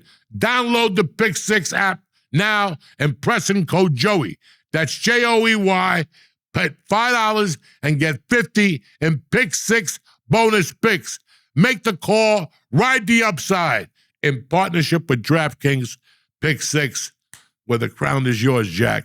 Happy Halloween. Gambling problem? Call 1-800-GAMBLER. Help is available for problem gambling. Call 888-789-7777 or visit ccpg.org in Connecticut. Must be 18 and over. Age and eligibility restrictions vary by jurisdiction. Pick Six not available everywhere, including New York and Ontario. Void where prohibited. 1 per new customer. Bonus awarded as non-withdrawable Pick Six bonus picks that expire in 14 days. Limited time offer. See terms at picksix.draftkings.com/promos. We're back, Jack. You know, Jimmy, you know what the best thing about I'm happy to be back in Jersey. Like, I'm really happy to be back in Jersey. Like, now I'm enjoying Jersey. Like, when I first lived in Jersey, I didn't leave this area. You know, I didn't leave this fucking area. This is it, Jack. This was as good as it got. This was utopia.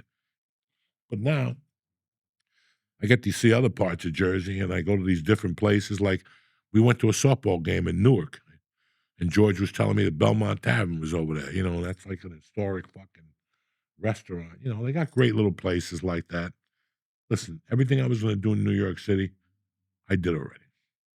You know what I'm saying? Yeah. I went to the best concerts. I went to the best fucking Knicks games. I went to see the Rangers and the Islanders on like a Thursday night at fucking, you know, what bands didn't I go see? What bands didn't I see that was small in a little place? I saw fucking Prince at a little fucking place. One of those Ritzes with fucking Sheila E.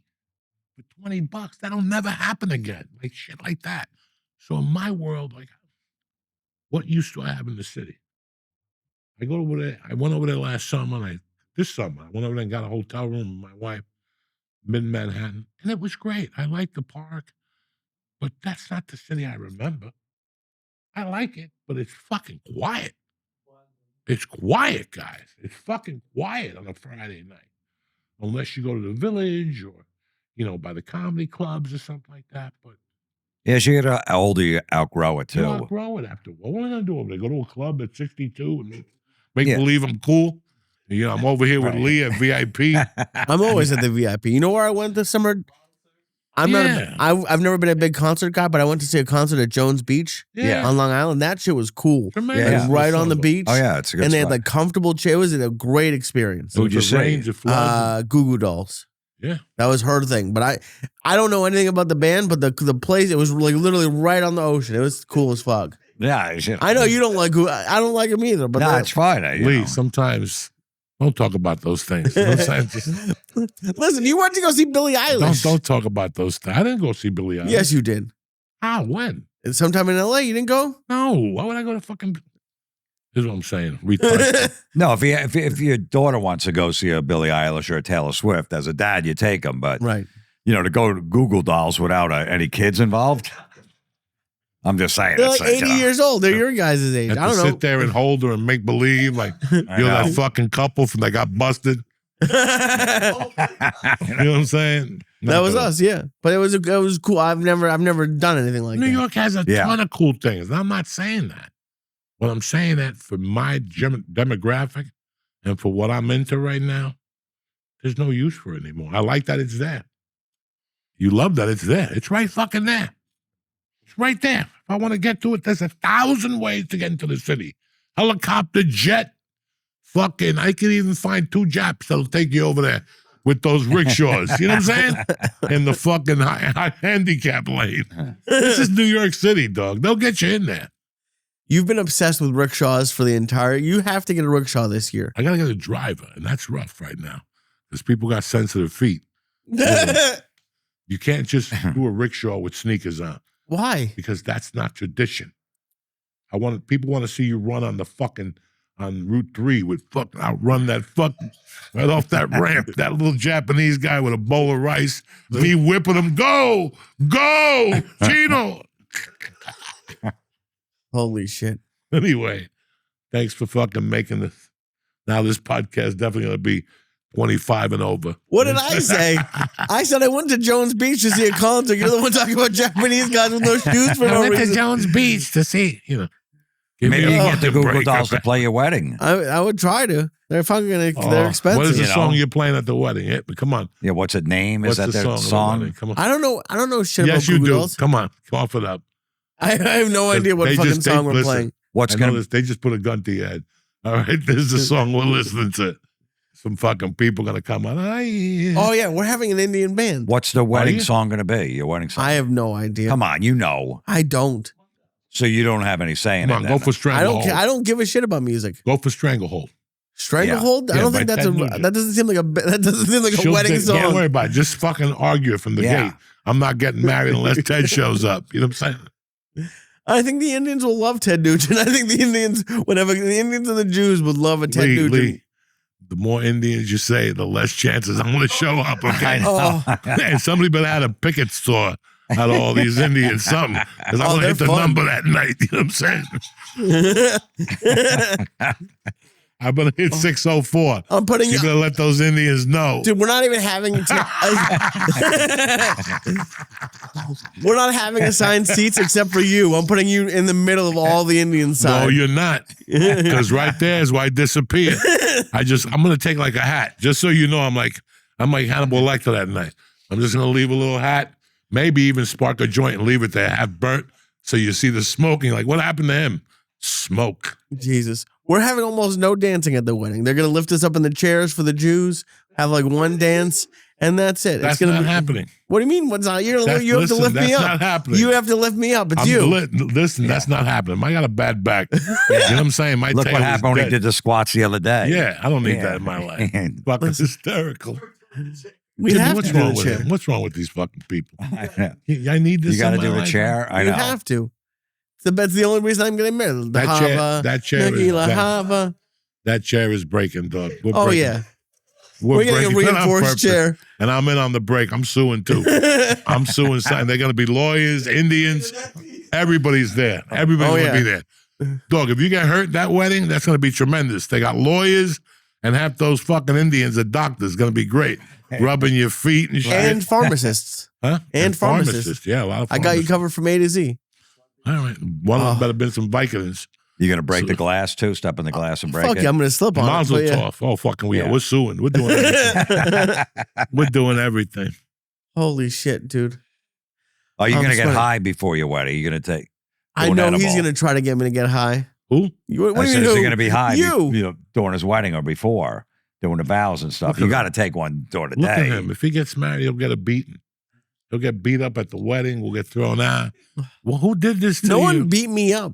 Who did this to you? Why Oh, this is a new Can one. you imagine if this motherfucker goes She's to the 100 wedding? pounds. Who's gonna You beat remember the me up? night? You remember the night he was in front of the camera like this, and he was just going from side to side, like a fucking pinball machine. What, here? When you Yeah. give me 500 milligrams? Yeah. It wasn't 500. Yes, it was. It was 110 or Go something back like to that. the tape. It's a 500. You always say it's just 500 milligrams. Well, You yeah, can't- let's put a fucking... No, I got to drive back to That's Massachusetts. okay. You need a little drive in your car. It won't kick in for like a half hour. Yes, it will. And I This have a is the- 4-hour drive. This is the squirter. This is 150. A squirter. Yeah, this is a good one. I'll take whatever you want next week. I can't take any tonight. What are you going to take one the day of your wedding, though, before? Probably a little something. Already he's complaining. I'll take one next week. Yeah, I got to drive back to Massachusetts What an tonight. embarrassment. Oh, my Unbelievable. God. Unfucking believable. Meanwhile, your car has 8,000 dents. It's always in the fucking shop because you keep taking those things and you drive by sound and see what happens. What's that got to do with the price of eggs? What do you mean? What has it got to do? Price Because that's of the eggs, reason. you don't even take a nibble. You know what I'm saying? What you nibble? let a man. No matter how much I take, even if I took a nibble, I'd get yelled at for the Nah, a low take a nibble. nibble. Something for the doctor. Something. What doctor? Jesus Christ! Something to make the ride go a little easier. Mama's not does he coming. like antagonize your friends, or is he nice to your friends? No, I mean, they just take them. Yeah. They go, okay, no problem. I'll take it. There's 15 years of me taking it, and no matter how much I take, it's never enough. You believe this? This is every Monday. Oh my God! A story and a half. What I story? gotta drive. I'll take it next week. Right. There was a time right there a few months ago, Lee stayed over. He didn't even make it to the hotel around the corner. He passed out of your house, didn't he?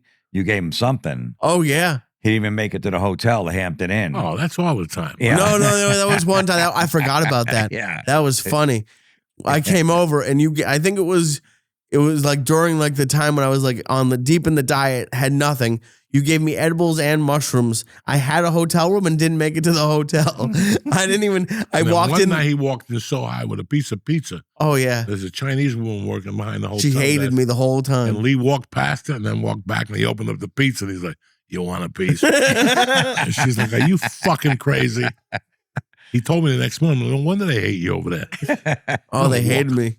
Because I was there like 18 times. And there's one woman, I've never had anyone at a whole, I was high as fuck. It was the first time I came to visit you. Steve Simone got the place I was this weekend. He got a tomato pie. And yeah, I was being a gentleman offering it. And yeah, looking back on it, I was slurring my words and fucked up. Ah, sure So I you can are. understand why she didn't want some pizza. And she was working there the whole time. She hated me every time I came to that hotel. Very nice. You know, Jim, what's funny that we're older now. We grew up in this fucking armpit. You know what I'm saying? Like, we grew up here. Like, I was gone for a long time, but now I feel like after 5 years that now I see it for what it is. You know, I don't have to use Waze as much because this guy always asks me, how'd you get here? I have no fucking idea. I just Right. press it in the fucking car and it tells you the best way if there's an accident, whatever the fuck. But it's just so fucking weird that we're here. I always knew I wasn't going to stay in California. I always knew that. There was no way I was buying a house in California. I went and looked at like 2 of them. And me and my wife were like, no fucking way. We're getting out of here. Especially once we had the kid. You know, it was all about the fucking kid, man. Yeah. Everything else is background. I did what I had to do. Nothing else was going to happen. I was there 23 years. Well, what am I holding on to? Yeah. I Wanna do a never movie even. with The Rock. I would just go out there for like a few weeks or a month at a time during Yeah, pilot that's it. season That's and it. then go, yeah, I just never, and I didn't like it. I was there 5 years too long. Right. I should have left there right after that Netflix thing. I knew that was it. It was that's it. I had done what I was going to do at the store.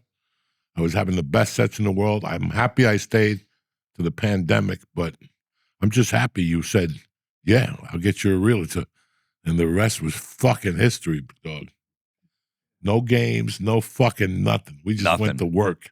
Did you make your sister-in-law give you a little piece of the commission? No, No. but I'll never forget. I didn't see Joey for like 15 years. Okay. I don't know. We just weren't running in the same circles. And I was at the comedy store one night, and I was in the belly room, and Joey was on the show. Me and my manager Jonathan watched him. I never saw a guy kill like Joey killed for fucking 20 minutes.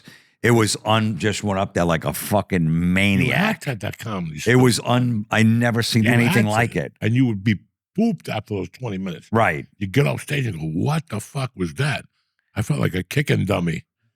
like somebody was kicking me for 20 minutes straight. But Right, and you said off. you had to go. You were there, then you went to the main room, then you were, the original room, and you'd have to follow like killers like D'Elia in his prime and guys like that, Burr and stuff like that. So you're going after these monsters. The first 6 months that I went back, right, it was fucking school. Just following Ali Wong one night, I was like, holy shit. Yeah.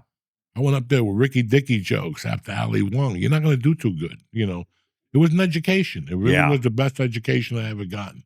But it's funny, when I first met you in 97, I asked you where you were from. You said Jersey. You told me Old Bridge. Well, in those days, that was like telling me Transylvania. I didn't know what the fuck Old Bridge was. I knew Hudson County, Bayonne, Vineland, But I asked you where you lived at the time, and you said Weehawken. And I was like amazed. I'm like, this motherfucker's got it. He lives in Weehawken, and he does comedy in the city. That's fucking genius. And then years later, I saw that you were on Howard Stern. I was blown the fuck away. I was like, and then you were on Ozzy's Boneyard, which you still are. It's crazy you're still fucking on there. That's fucking tremendous. You know like what I'm 15 saying? years now, yeah. No, I used to live right on Gregory Avenue. That was the last street right before going down to the tunnel, down the Lincoln Tunnel. So I used to take the little jitney bus into the city every night. $1. They'd let you off in the middle of But that's when it was manageable. Yeah, they would didn't let you go off in the broke. Lincoln Tunnel if you wanted to. You didn't as soon as you got in traffic outside, you got the tunnel. Yeah, get out, let me out here, and they just let you out. The problem was you had to wait for that bus to fill up at the end of the night at like 2 a.m. when I was done my spots. You're sitting on it. There's 3 people, and I'm like, come on, just fucking go already. And you're just waiting for a bunch of Spanish drunks to show up so they could fill that bus up and take you back. But it was fucking awesome. I was right there. I needed to be that spot. And that was another place. It was $900. We had 3 people living in the place. $300 each. It's just so weird that I missed the boat. I always wanted to come to New York, but then I got involved and blah, blah, blah, blah. And then once I got here, I'm like, I'm not driving into the city every fucking night. There's no way I was doing. You've never been in the city at night. Can you believe that shit? I know. It's Since I've crazy. been back, I've done 5 shows in the city. Those places at Sony Hall. Right. But beside that, the 2 nights I went in with my wife, I walked around like a dodo bird. And I've been in there in the daytime a few times. But it's funny that, for years, we would tell stories on podcasts and shit like that. And people would, pull you aside or pull me aside and go, where the fuck did you grow up that you had that type of lifestyle? Like what you failed, and I failed to tell these people, is that home I go to on Sundays to watch football. These guys have known each other since they were 6 or 7. Yeah, first grade. First grade. You don't see that. That's real. He's got a friend that was a bouncer in the village and wrote a book.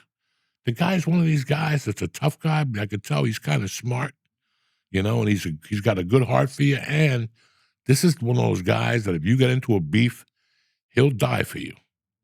If he loves you, this type of guy, they die for you. This ain't no guy in Hollywood that goes to kickboxing class at 6 a.m. He eats kickboxers for lunch. Tell him what he told me the other day when we asked him what his fighting record was. He was a bouncer in the village for 10 straight years. Okay. At this place called the Red Lion. And I said, Kevin, tell Joey what your record is fighting. He said 227, 94, and 2. I love that he kept track of everybody he had. Now, there's people who they're lying to you. He ain't lying. By looking at this guy, you just know he's the last of those guys that, you're not going to talk to him about toxic masculinity, because he's going to knock you. He doesn't even know what that is. He's another guy. I gave him a joint. He said he was high for 2 days. Yeah. He said he couldn't go to work the next day. You're not fighting anybody after one of Joey's joints. But it's just crazy when you meet these guys that are real. You're meeting people that are fucking real. This is a real guy that gets up and took the bus over there and drank from the morning. He was telling us that he would start drinking in the morning and he had to work the doors. And when you meet those kind of people, and they're real, these guys aren't. This isn't fucking St. Elmo's Fire. This isn't one of these Hollywood movies. This isn't Ocean's 11. with George Clooney. They're all friends and they all hang out because they really don't. They really don't. When you go down to that basement on Sundays, you feel it. You're like, okay, I'm somewhere. I don't know these guys, but I do know these guys. I grew up with these guys. One guy's yelling racial slurs. The other guy's talking about the Giants. The other guy, the two guys in the back talking about property taxes. You know what I'm saying? And you sit there and go, wow, where I came from, this would have to be acted out. Those two idiots in the back will be talking about the script they're going to sell. These two homos over here are talking about how they're not homos. You know what I'm saying? These, everybody's talking about whatever project they have and how busy and how much money. Well, we're going to go with the Diaz's and the Ascaleses to the Bahamas next fall.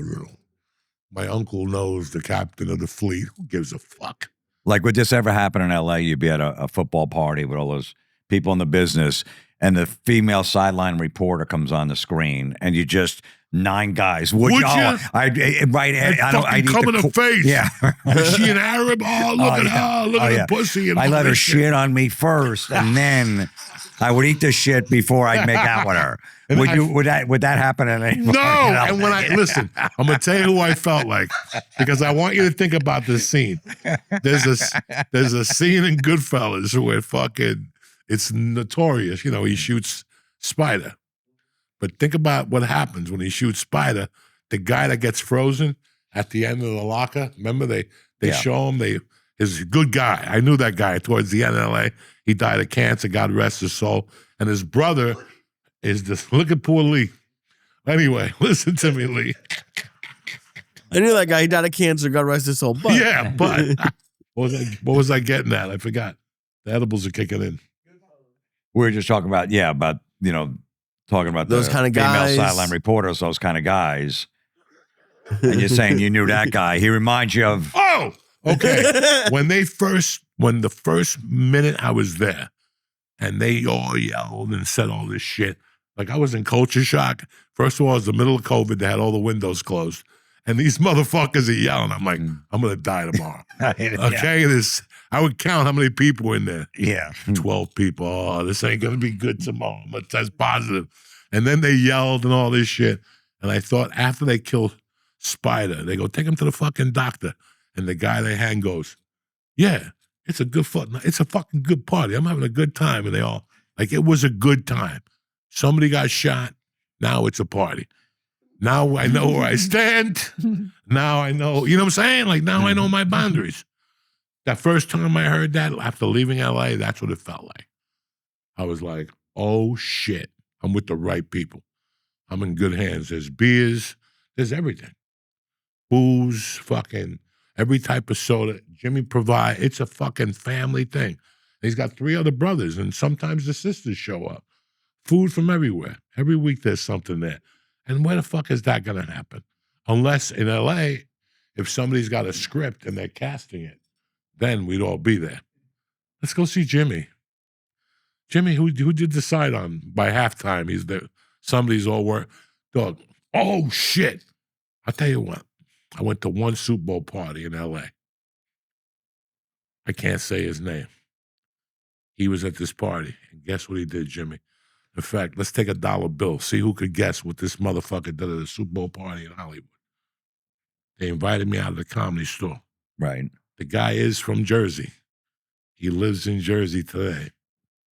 And he was part of this Super Bowl party. What do you think he did? There was like an agent there, and they were all kissing his ass. What do you think this guy did at halftime? I have a guess. With a dollar bill? No, we're going to bet a dollar bill each. Oh, bet it. That nobody could guess what the fucking guy did at halftime. Shut up. 2. 2. 3. Passed out headshots. 4. You're the closest so far. Okay. Put on a videotape of maybe his act or set or something like that. Or maybe his This motherfucker like brought his stand-up set and snuck it to some girls, and he made the girl at halftime go, let's put this in. Oh, no. And people are like, what's this? And the guys in the back like, that's a football party in LA, guys. Was it good at least? He lives back in New Jersey. He's not retired. No, not at all. But trust me, it was that. That's the thing. Everybody's going to be seen. Nobody cares if you fart, if you scratch your ass, if you fucking. There's a kid who used to go there that would just drink Coca-Colas. 12 or 13 Coca-Colas every Sunday. And then he would just crash. Little retarded kid. Yeah, we lost him. He's in college now, right? Right, and then he would just crash and he couldn't even move on the couch. Fucking hilarious. Were you putting edibles in the Coca-Colas? No. And then he would just and he wouldn't say anything, and then he'd get all miserable and mad. Like it really fucked him up. Because he couldn't drink Cokes at home, so he'd just be guzzling them. Hysterical. And the guys would count him. Look, he's on his 8th one. And he'd be popping another one, dog. And you're like, what the fuck, guy? It was always, it's always something, but it's real. It's organic, and that shit just didn't happen for a long time. And now I'm always busy on Sundays. I go for the halftime, just see what Miami's doing. If Miami's losing by halftime, we got to go because it's all over already. I don't want to see Jimmy sad. I like Jimmy when he's happy, so. But he's not even getting sad anymore. It's that type of season. Yeah. His son the other day was already going, yeah, we got a chance, 6 and 7 with a wild card. I'm like, I didn't even want to look at him and tell him, come here, son, you need a hug. You need a hug. Yeah. Yeah, he doesn't realize Even it. Jimmy didn't buy into it. Jimmy, no, I don't know about that one. Remember, he hasn't gotten a concussion yet. Tua. He's playing well. I don't wish him bad, but it's coming. He's going to play. Oh, yeah. It's coming. You know what I'm saying? No question. Game 8, Game 9, when they got a little bit of hope, he's going to get hit. He always does. And that's it. And then Miami's got to figure it out after Game 9. I don't wish Tua. I like Tua. I became a fan. I bet him every Sunday just out of respect because I'm going over there. I don't go over there and cheer against them. I'm family. Do you lose every Sunday? Huh? You lose every Sunday? Like a gentleman. Because I'm with This year, because I'm with family. It's out of respect. I know they're going to lose, but this week we won. I won, 48 on 25. Nice. That's it. I don't bet them in any parlays. I don't include them in nothing. You bet them solo and you just go, fuck it. A little something for the Florentine family. Just so we're all in this together. Because there's some motherfuckers that go over there and cheer against the host. They don't know that when I was growing up, if you did that, you get smacked in some places. But there was somebody in particular who did that in front of me one day and in front of my mother. She cheered against the Mets. That was not bueno. My mother went up to him, took the fork out of his fucking, that fucking thing. Sale para pinga. Como tú vas a venir en mi casa y echarle cosas, me mete pa singa, te mete un galletazo, hijo de puta. Oh my God. Yeah, in the old days. Yeah, no, I tell my son that when you go over someone's house, don't root against their the team. host. Never. Don't. You keep it quiet. I don't care if it's the worst team in the world. Yeah. You go with the host. Everybody gambles on the host. You go with the host. That's respect. You don't beat these people today. Well, my favorite, shut the fuck up. Your favorite player isn't playing till tomorrow. He's probably on the IL list, But no, that's the way it is. Jimmy, just for the fucking record here, tell them the wrestling story for you fucking people at home that don't understand the depth. I'm trying to I got to break some news out, not to the podcast where I got to break it out to my family soon. But it's going to show you the levels of torture that I inflict. Everybody's still waiting patiently from my piece of masterpiece that I've done. And they're already crumbling. Just like I predicted, they're scratching, they're knocking on the door. It's crazy because we see it coming a mile away. And it's great when you get surprised, but then you're like, this motherfucker doesn't understand. I'm from Jersey. And now I own him. I own him in a different way. Not financially, not physically. I'm going to own him mentally. Well, I'm going to dip into his or her fucking mind and just fucking run my fucking gamut because people have done it to us. And it's like, okay, I see it coming, but now we're better at you at this. Tell them what you grew up in. I mean, you grew up with fucking 7 people in your house yelling and screaming Italians. But tell us the wrestling story for the fucking record. My dad would take us to Madison Square Garden for a wrestling match. And Bruno Sammartino was the champ at the time. And they had to he was the champ for like 12 years because all the Italians in New York loved him. And they couldn't change belts because he'd pack the garden every month, 20,000 people. All the Italians from New York would go see him. So Vince McMahon Sr. said, listen, man, you can't give up the belt. Because Bruno wanted to retire. He's like, we're not going to sell out the Garden. So my dad was one of those Italian guys. I was 12, 13, 14, taking me to Madison Square Garden. You had to be 14. I think you had to be 16 to get in because there was blood for some reason. So you had to be 16. I didn't have an ID, obviously. So I would wear my mom's bell-bottom pants and wear my mom's platform shoes like Kiss wore. She had the big platform bucket. So I looked taller, but I cover them with the bell-bottom pants. Just so I look taller so they wouldn't go, this kid's not 16. Because my dad said, listen, if you can't get in, I'm leaving you at Penn Station. I'm going to the match. I ain't coming back home. So I said, all right. So I dressed up like basically like a woman to go watch go watch men in tights fucking wrestle. How am I not sucking cock to this day? I don't understand. So there was a guy out front that would sell wrestling pictures. He was always in the same spot. He had a photo album. He was a wrestling photographer.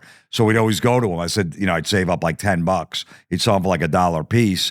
So I'd buy him, and then at one point he goes, hey, give me your phone number because I go to all the other matches outside the Garden, Nassau Coliseum, Baltimore, and I could tell you who won these matches because you didn't know, what they weren't on TV. So he started calling me. And he's like, hey, man, superstar Billy Graham. And he's breathing heavy on the phone. And I'm like, why are you breathing heavy? He goes, he just came in from a jog. I'm like, all right, that sounds logical. Meanwhile, he weighed like 350 pounds. He wasn't fucking jogging anywhere. So he must have been jerking off on the line. Why, my 14-year-old voice was coming in it was just changed at the time. It was getting nice and deep. So it must have did something to him as he's telling me who won the match. So then at one point, my parents let us go to Asbury Park Convention Hall by ourselves. We're 14 years old. There's like 6 of us. Take the train down there. They're like, it's close enough. We don't have to go with you. He's in the front row because he's taking pictures. So in between a match, we're all in the nosebleeds. He comes up to all of us. He's like, hey, I got 2 seats. Who wants to come down the front? And so we're like, front row? He's like, yeah. I go, I'll go. And he goes, and you too, Mike. We were both the kids with blonde hair and blue eyes. So we get down to the front, and all of a sudden, there's only 1 seat. And I'm like, I thought there was 2 seats. He goes, no, one's mine. I go, well, how's this going to work? He goes, well, someone has to sit on my lap. Oh, no. And I'm like, this is weird. He's like, yeah, well, one's mine, so someone's going to have to sit on my lap. And I'm like, I'm not doing it. My friend Mike's like, I'm not doing it. But then all of a sudden, they're starting a match. We see Andre the Giant coming out. And he's like fucking 5 feet from like, holy shit. I'm like, all right, fuck it, I'll sit on your lap. Oh, no. I wasn't going back to the nosebleeds. Fucking Andre was right there. I'm 14 years old. I see him 7'5". So I sat on his lap. And he's holding me like we're on a motorcycle, in case I fell. Oh, no. And at one point during a match, he nibbled on my ear. And I go, what the fuck was that? He's like, sorry, I was looking that way. It slipped. And I'm like, that's weird. I go, Mike, you sit on his lap. I'm done. I go, fuck that. So then Mike sat on his lap and he started holding him like that. You did nail it out? Yeah, I threw my friend out of us. So yeah, I still want to see the match. I'm not leaving, but that was a little weird that you nibbled on my ear. I mean, it did feel pretty good, actually. Oh.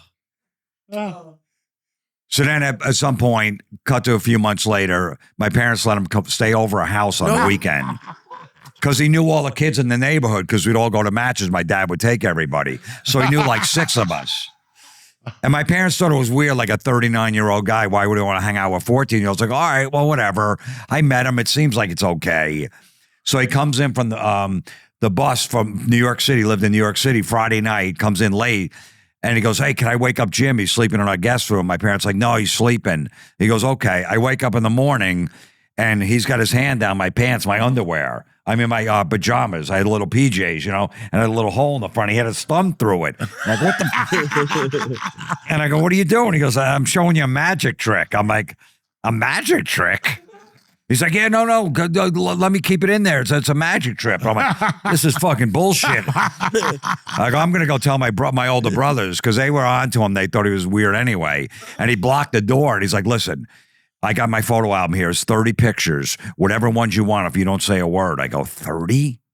He's like, 30. I go, okay. So I fucking sat through that. I took out 30 pictures. He goes, you're not going to say anything? I go, no, I'm not going to say anything. As soon as he moved away from the door, I ran, told my brothers. They fucking dragged him out. He was holding onto the door. They dragged him out, put him in the car, and they dumped him off at the bus stop and like we're hitting him over the head with those big newspapers like 6 a.m. You know, the Star Ledger was in a fucking rap, hitting him over the head and beat the fuck out of him and sent him on a bus back to New York. Why, wait. Yeah, I was gonna say, Wally. I love how this is Joey's favorite story, and like most people would still be in therapy over this. What is going? Oh my god! I didn't notice. My brother Bob, who's older than me, said he goes the night before he came in my room and he tried to kiss me and I punched him in the face and I gave him a bloody lip. I didn't even know that. He told me that years later. Black lip. They'll throw him under the fucking jail now. And I found him on a sex offender's website. He lives in Thailand now. He was in a sex offender. No. Yeah. About 8 years ago, I found him. He was still there. But I told this story on Howard Stern. I had 15 people email me from around the country, said, that's the same thing that happened to me, too. We did that with me. He did this. I stayed over. We'd be wrestling with me, all the shit. It was a huge story. People, a guy even sent me, I got to show you, Joey, next time you're around. I still have a picture of the guy. I have a picture of the guy. The guy sent me the picture because he'd write us letters, too. I really like you. And you know what the worst was? There was one. The worst. There was one that Ivan Koloff was an old wrestler, and he won the belt for like 9 days. He had it, and he had that picture. He goes, "This is really rare. It's gonna be worth a lot of money one day." And I took that one out of my 30, and I looked it up, and it was worth 9 cents. That motherfucker lied to me. 9 cents. I still have the pictures too. Yeah. I have to keep them. You know, there's a guy on Facebook that I'm friends with him and his wife. And his wife signed up for my Patreon before it went fucking kaput. It just fucking disappeared. I don't know what the fuck Patreon did there. But, and I've tried to, he's a big shot now. I mean, he was a North Bergen skinny fucking scrawny kid. And he ended up with a big position. I don't know how. I mean, I'm not mad at him, but he lived across the street from me. And when I first moved to that neighborhood, he was younger than me by a year or two. I hung out with somebody completely different, even though he lived on the block. But he had a hot mom with a great fucking ass. And she wore little glasses, blonde with curly hair. Did you eat an edible? No. You look fucked up. It's like cough medicine. It's a bunch of Dayquil, yeah. So, you know, that's the house. It's still there on Gibbonette Terrace. And they had a side door. And they had like a back apartment. And we had the same thing. We had a guy that lived back there that we'd be playing, and he'd just walk in and out with his newspaper. And he had a leather jacket. And he worked in the city. Good guy. And then he started coming outside and talking to us. And then one day we were at that age where we wanted questions, but we didn't want to ask our dads. So we started asking him creepy questions about girls and shit. And he would say, come to the backyard, I'll show you shit. And he would play a little porn for us and all that type of stuff. And then, I don't know, his name was Nelson, and he had a black friend. And they had gone to, what's that rock? It doesn't fucking matter. They went to some country with a rock. I'll never forget, the Rock of Gibraltar. And they would always talk about the Rock of Gibraltar and shit. And we were talking one night, and we're like, Nelson, tell us how it is when you get a hand job and all this shit. He's like, no. Come tomorrow night at 8 o'clock and come by my window and listen. Give me $1 a piece. I'm going to fuck my girlfriend and you guys can listen. Like He was charging you $1 a piece? Yeah. And we all went over there the next night and sat by the window. And I'll never forget, like, we were at that age that we knew, but we didn't know. And the girl goes, give me milk, daddy. And we fucking heard that and ran. Like, that was it. She goes, because he was about to jerk off in the mouth. Right. Wow. I didn't see it. The taller kid Right. was telling us, oh, he's fucking her in the ass. And he was like coming, the poor kid. You could hear him breathing heavy. Right. He's on Facebook too. Give me milk, daddy. That's a great But line. the chick said, give me milk, daddy. And we fucking ran. It must have been 4 of us under the window, dressed up. You know? Right. And yeah, we thought we were going to get pussy and shit. And then we tortured him for a while. I never knew what happened to him. But, you know, I thought about it. Like, before I started writing about it, I'm like, let me fucking dig deep. You know, and I hit that kid on Facebook, and I go, do you remember him when we were kids? And he goes, I knew my mom rented it to somebody that was a bartender. I just don't remember him at all. And I'm like, fuck. I wish you could tell me that the guy got arrested, or I don't know what happened to the guy. But it was interesting having him there. And till this day, I can't, not till the end was when he would come out, we'd play football, and he'd come out with a robe and no underwear on. And that's I love how at the beginning of this podcast is you pitching me moving to New Jersey. And it's great to grow up in New Jersey. Listen, this is New Jersey, 1975, Lee, where, you know what, nothing was really going to happen because you had neighborhood kids. We backed each other. I never went back there alone. And he was right off the street. If anything happened, you would yell one time. Like, that's how we knew when he was fucking the chick. We could hear it. We could hear it, you know? So you could hear what was going on. It wasn't toward the end when we thought something was weird about him. And that was when he came out to play football with a robe with no underwear and sneakers on. And he had sneakers on too? He had sneakers on. And he went up the middle and somebody tackled him. And his dick came out and we're like, end the story. That's it. No more football today. It sounds like the same guy. Yeah. Yeah, but it's crazy. I like, you know, I talk to all these victims and I'm not, you know, saying anything. When you talk bad. to victims. Not talk to victims, but you read their stories, you feel their pain, you watch their YouTube videos, and you go, you know, man, I'm very grateful. And one time, I was such a basketball head. I was probably in the 8th grade, and somebody said that St. Michael's opened up. It was like when we used to get a foot of snow, you know, nothing, the buses, the number 1 bus shut down. They only have 1 bus. You'd have to wait for 2 hours for the bus to come around. But we were into basketball, and I remember going down there with a bunch of kids, but they all lived in fucking North Bergen downtown. I still had to get up to like 38th Street. And I remember being out there for 45 minutes, freezing, and all of a sudden a guy pulls up, and he goes, hey, you want to ride up? How far are you going? I go, Sears. He goes, get in. And I had a basketball. I put it between my legs. I'm freezing and shit. And right by we got close, he goes, so you play basketball a lot? And he went to hit the ball, but he hit my cock. And I just fucking froze, Jimmy. I didn't know what to do. I'm like, oh, this is no bueno. And he goes, where do you live? And I go, fuck that.